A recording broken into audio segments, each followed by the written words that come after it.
Seder. The Seder is probably the greatest symbol within Judaism. I'm not a statistician, but I think that the Seder is probably the most practiced tradition that Jewish people have. The Seder is something that completely engages not only Jewish people, but the whole world. So many people know about the Seder. So many people know about Matzah. It's part of such a beautiful tradition, celebrating such positive themes, that the Seder actually engages people. And so today I want to explore the deeper meaning and the symbols of the Seder, so that when you have your Seder this year, you can share some deeper meaning with those who are already very positively in tune and ready to receive something deeper. Let's start with the night before the Seder, because although the Seder starts on the first night of Pesach, the preparation for the Seder started the night before. And I don't mean the cooking and the cleaning. I'm talking about the spiritual journey.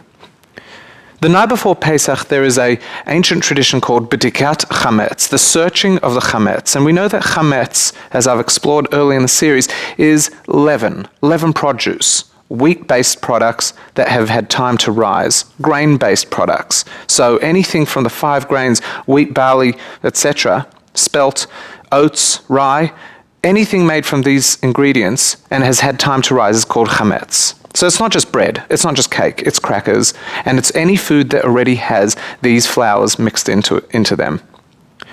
The night before Pesach, the house has been generally already cleaned for Pesach. And remember, once upon a time, where people lived in smaller homes without any refrigeration or food storage mechanism, the house would be literally cleared and rid of any chametz. Today, because we've got the refrigerator and we've got cupboards and we've got preservatives, we actually put foods into storage and we lock those away until after Pesach. And part of that locking away is to sell them off to someone who isn't bound by the rule of not having chametz. So, the night before, once the house would be cleaned, there would begin the search to ensure that the house was truly cleaned. And the search, already some thousands of years old, was actually enhanced with the placing of 10 pieces of leaven, 10 pieces of bread or 10 pieces of cracker, so that we found it, cleared it, and the next morning burnt it. And we burnt it because we can't have any chametz, and that's the tradition, and that's the law. But I'd like to actually run through, there's one very interesting line that gets said when burning the chametz, and that is that any leaven that I have not found inadvertently or is somehow managed to find its way into my home without my knowledge is hefker. It's not mine, it's ownerless. That pronouncement is so key to Pesach. It's not a legal phrase of disowning, it's a personal growth moment. B'dikat chametz, the searching of chametz, is not just about clearing our house. B'dikat chametz is actually also about clearing our house, our body, our being. The search begins before Pesach. What sort of elements do I have in me that I really want to rid myself of? If chametz is a metaphor for ego, if it's puffy, hot air, and negative in context of Pesach, what sort of negatives within myself, what sort of ego-driven emotions and feelings and personality traits have I developed that I would actually like to remove? And we begin searching for the 10, or however number we have. And we find them, and we put them away, and then we burn them. Symbolically, we remove them. We identify what elements have changed, and I say, these are not me. I may do it, but it's not me, and I would like to rid myself of these character traits, and I'd like to be a less ego-driven person. And that is why the Seder began the night before. The process of B'dikat Chametz began the Pesach moment and experience. Now let's go to the first night, the Seder night. So everyone's there, and we sit down to what's called the Seder. The Seder actually means the order of the evening, very precise, very perfect. And there are all sorts of different reasons why we go in this order. And we could be sitting here in front of the computer for absolutely weeks on end exploring. So I can only go through a few today. I'd like to start with the most glaringly obvious part of Pesach that sits on the Seder table, and that's the matzah. And this is the only food that I'm going to go through today, because I'm going to go through the rest of the food and the symbols within the food tomorrow. The matzah is placed in, if it's handmade, and it's shmura matzah, and I highly recommend that you do get your hands on some handmade shmura matzah, because they're round and they're slightly concave. It's from the heat, the way they've been baked in the oven. And we actually put them so that they're facing upward as if they're a bowl, waiting to receive something. And they are. They become our kli. They become our receptacle for blessing, for new energy. And like the matzah, we come to the Seder as an empty receptacle waiting to be filled. And that sets the tone that it's not just about eating the matzah, it's about being the matzah. So we've got the matzah and we've got the Seder, and there's a lot of talking. There's a lot of talking at the Seder. And what language, most Haggadot, most of those Seder books, the Haggadah that we read, are written in Hebrew, and sometimes they're translated into a language of the country. What is better? Should I be doing it in Hebrew? Should I be doing it in English? And I found this really, really interesting legal text that was written some 400 years ago, and it describes how in the medieval period, going back a further 400 or 500 years before this text was written, so we're going back 900, almost 1,000 years, they actually said that the rabbis of England who spoke Hebrew did not necessarily have families that could speak Hebrew. Hebrew wasn't the spoken language in England 1,000, 1,200 years ago. And therefore, many of them would encourage the Seder to be done in English. Unbelievable. We don't. How often do you think about England 1,200 years ago and doing the Seder in English? Jews sitting around an English Seder table. I'm sure the English then was different to the English of today. But the language of England was what had to be done in so that the family could understand, which means that the whole doing of the Seder has got to be an expression that we can understand. The children have got to be engaged. Our spouses, our partners, our parents, our siblings, whoever, our guests, whoever's there should be engaged. It shouldn't be a rushed job. If it's not relevant, read deeper. What's it really saying? Discuss it.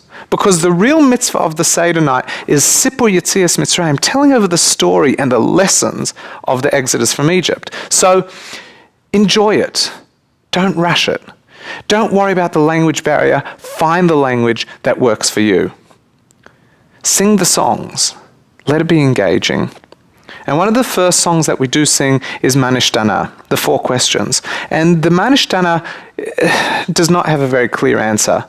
It's all about questions and not necessarily receiving answers. And that's fine. The answers do come, but they're progressive and they're long and they're deep, and we have to delve over the course of the Seder to find them.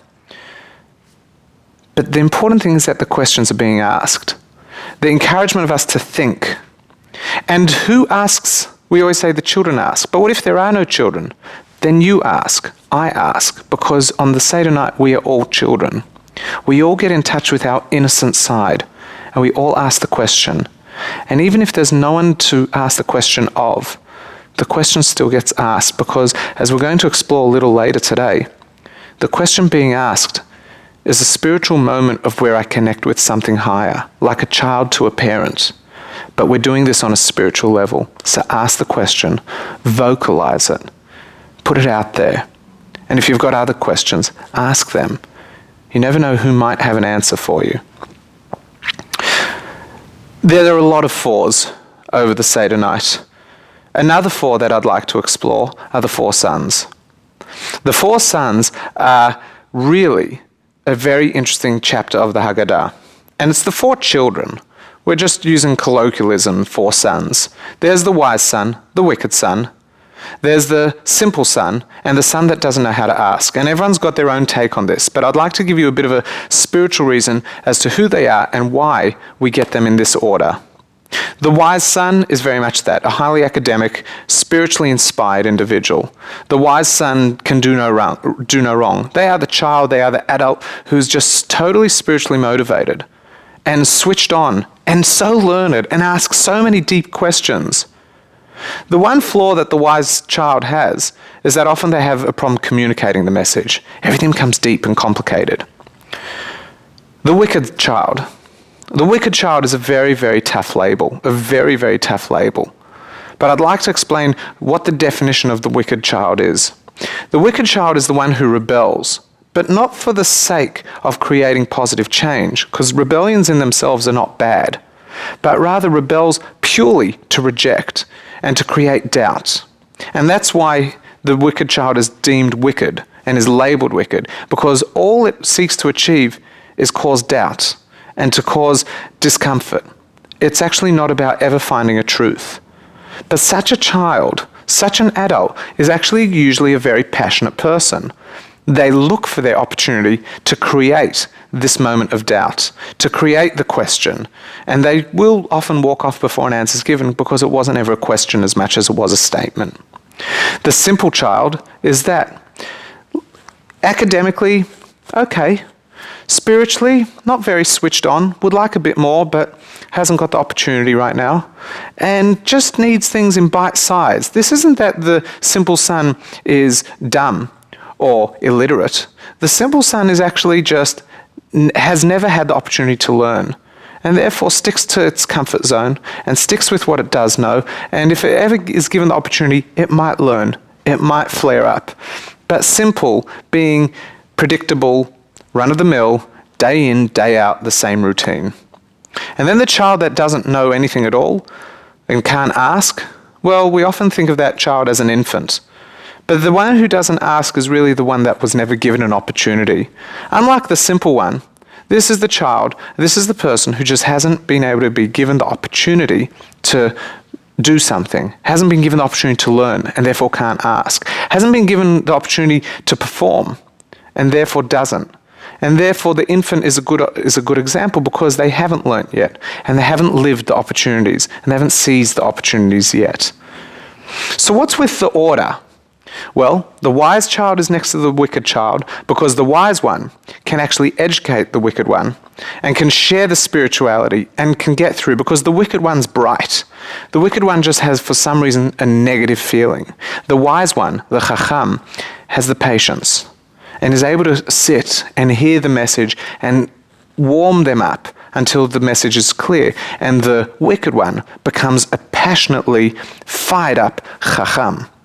What the chacham doesn't have is passion. It's got the intellectual ability, it's able to sit and talk, and it's spiritual and it meditates, but the rasha, that wicked one, is really an extremely passionate one where if we could just guide it, it would become an unbelievable leader, a leader that the chacham wouldn't actually be able to become. So our wicked child becomes the best child at the table. Because once they're switched on, that one is able to go to the simple one and say, wake up, get out of your routine and join me in my mission, join me in this excitement, and let me just put it to you like this. The rasha, who's become now our passionate, fired up leader, is able to get the routine, run-of-the-mill person to get excited as well. And that person then is able to use their connections with their social circle to go to the Ein Yodea Lishol, the one that doesn't even know how to ask, and say, look, I'm going to introduce you to people who are going to blow your mind, and they're going to create opportunities for you to excel. The Rasha's hot-headed, hasn't got time to find everyone, but inspires those around him or her to find others and bring them in, and they all become warm together. And that's the story of the 4 sons. What's interesting is there might be a 5th son that doesn't get mentioned in the Haggadah. And I'll say there is a 5th son, and I'm going to tell you a bit about him. The 5th son has popped up in and out of spirituality without much clarity. After the Holocaust, there was an idea that was presented to different rabbis around the world to push within their communities and their congregations that perhaps there be an empty chair at the Seder to remember those who died and to remember the children who were killed. And it took off. It was a very popular idea. Let's remember, lest we forget. When the idea was brought to the Lubavitcher Rebbe, who at the time was living in Brooklyn, he said, I don't love the idea. I'm not wrapped in the idea of an empty chair at the Seder, and I'll tell you why. Those people who died and were killed in the Holocaust were martyrs, were heroes. They're our inspiration. The way to honor them would be to fill the chair in their honor. We found someone to be there. We are growing because of you. You have inspired us to keep going. You died for this, and we're now carrying it on. And so therefore, the Lubavitcher Rebbe said, don't have an empty chair at the Seder, have a new person that wouldn't have been at the Seder. And with that was the birth of the fifth son. The fifth son is the one that doesn't actually know it's the Seder night. The other four showed up. Even the wicked one showed up. There to taunt, there to antagonize, and ultimately there to learn. But the fifth one didn't even know that it was Pesach. How many people do you know that don't know that it's Pesach? And how warm would they feel if you invited them to your Seder? The fifth child is the forgotten child because not they don't make noise, but because they're not there. Out of sight, out of mind. I'm asking you to seek out the fifth child and don't have an empty seat at your Seder. Fill it, not with a cousin who would have been there anyway, or a sibling. Fill it with a relative or a friend, or even someone you don't know but have heard about that wouldn't know about Pesach, because ultimately, sharing that experience with them will probably be a life-changing moment. People love to be accepted. People love to be embraced. People love warmth. And when a stranger offers that, there's nothing deeper. There were no expectations, and yet you accept me for who I am, and not only accept me for who I am, but want me at your Seder. Imagine we did that with any difficult member of society. Not that we just slapped them on the wrist, but on an individual level, we embraced them and said, look, you've done something wrong, but I still accept you for who you are, and I'd like you to be a part of what I'm a part of. I guarantee you would have an unbelievably successful rate of rehabilitation. If we talk about Jewish continuity is all about sharing the love, sharing the passion, sharing the excitement, enriching cold tradition with human behavior, so that they say, if you believe in it, and this is what you are, surely this is a good thing. I'd like to be a part of it. Seek out the fifth child. The last number 5 that I'd like to share with you is the fifth cup. We have 4 cups of wine on the Seder night. And when we have these cups of wine, just like when we eat our matzah, and just like when we eat the meal, we lean. The leaning is very, very interesting, because the leaning is to celebrate our freedom. The leaning is all about how, look me, I can lie on my day bed while I eat, or I have this big couch, or I have this big armchair with cushions, and I'm so comfortable, I'm a free person. I'm basically aristocratic tonight. I'm drinking wine, I'm eating fine foods, I've got all the time in the world. But while we're in this moment of blue-blooded excitement, what are we talking about? Our slavery. We're talking about how we come from such humble roots and how nobody's better than other. And it's so interesting because while celebrating how great life is now, we're remembering our humble roots.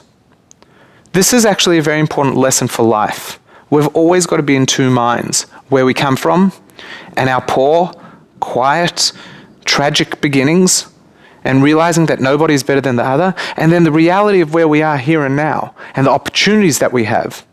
What this does, by having this double mindset, allows us to perform in a way that keeps us humble. We can achieve great things. We've got options. We've got the opportunity, especially in the Western world. We've got so much freedom. We've got so many luxuries in our life. But don't let that make you peer down your nose at those who are less fortunate, or those who don't come from quite as good a home as you do, or don't come from quite a good a background as you are now. Realize that we're all the same. And then there's no ego. We're celebrating our current existence, but we're doing it together. If we go one way or the other, it turns negative. If we forget our past and we just celebrate our own achievements and the fact that we're free, we'll become egocentric. We'll become full of ourselves, and we'll become disconnected from those who are less fortunate than ourselves. If we go the other way, and it's all about our past, we'll become depressed. We'll be so lost in the guilt, we'll be so lost in the depression of where we come from and how challenging life is and how negative it all is, and we come from slaves, we can never achieve great things. That's also negative.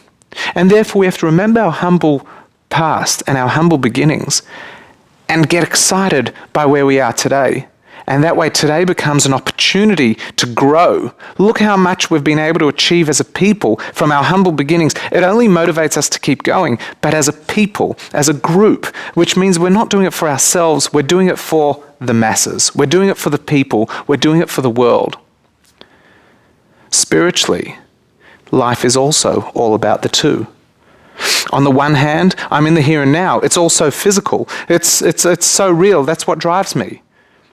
My past, well, that's imagery. That's Matzah. That's information that I've been taught. I didn't live my past. I just know it. And I have to infuse my current with my knowledge. I have to infuse the current existence with my spirituality. And I don't just live for the next meal and for the next moment of joy.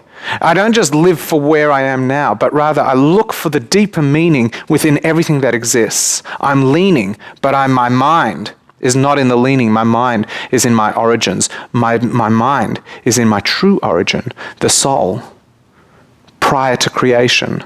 Higher being, higher conscious, higher relevance into what all this physicality really means. And that's why we lean when we're having our cups of wine. But I said there's a fifth cup, and if you count correctly, we have 4 cups. And the 4 cups correspond to the 4 languages and the 4 expressions of redemption that are used in the Torah in the Exodus story of how Hashem took us out of Egypt. What's this fifth cup?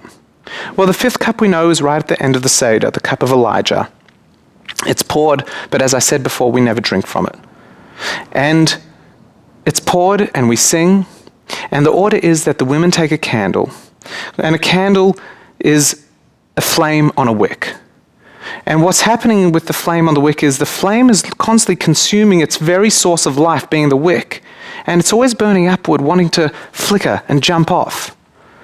It's almost suicidal. It's a symbol of our soul. It wants something higher. And even though it's in this body, and the body is the wick that allows it to exist and function in a physical way, it knows that, and still it yearns for something more, and it's willing to schlep the body on that journey. And so the women, the more spiritual of the sexes, actually take the candle, and they go to the front door, and they open it. And they welcome Elijah into the home. Elijah as a soul, not a body. This is a soul that is above time and space, as all souls are, and therefore Elijah's soul can be in many places at the same time. And Elijah joins us at the Seder. And it says that Elijah drinks from the cup of wine, but the truth is Elijah doesn't drink from the cup of wine, because Elijah is a soul, not a body. Bodies drink wine. Souls don't. So why the cup of wine? Wine is wine, but wine is also yayin. Yayin is 2 yuds and a nun, Hebrew letters, which each have their own spiritual representation and bodies of energy. The physical, as we explored in earlier classes, is just a manifestation of something more spiritual. So wine is a physical manifestation of yayin. There is a soul in that wine. And when Elijah joins us, he is able to connect with the soul of the wine. He is able to connect with the spirituality that we've created at our Seder, and that's why Elijah joins us. Rabbi Yosef Yitzchak Schneerson, the Friedricher Rebbe, actually told his students not to squander the moment that the soul joins us at the Seder, because this is a soul that's highly connected and able to achieve so much on our behalf in higher realms. And so therefore ask it for a favor, ask it for help, but don't squander it asking for physical material needs, although you can. Because this is a moment of spiritual growth. Ask it for more energy. Ask it for a blessing to be able to achieve more spiritually. And we never drink that wine. We pour it back in the bottle so that the energy of the soul connecting with that wine is now back in our bottle and back in our life for after the Seder. So the Seder is really not just an order. It's not just a meal. It's a collection of energy-making moments. We are the Matzah, we're the receptacle. At your Seder this year, draw down some energy, bring in some blessing, some bracha, and make it about the growth. Tap into that spirituality and ask Elijah for the blessing. Ask Elijah for the strength to keep growing. And hopefully this year, your Seder will be a spiritual growth moment and not just a physical growth moment. I'll see you tomorrow.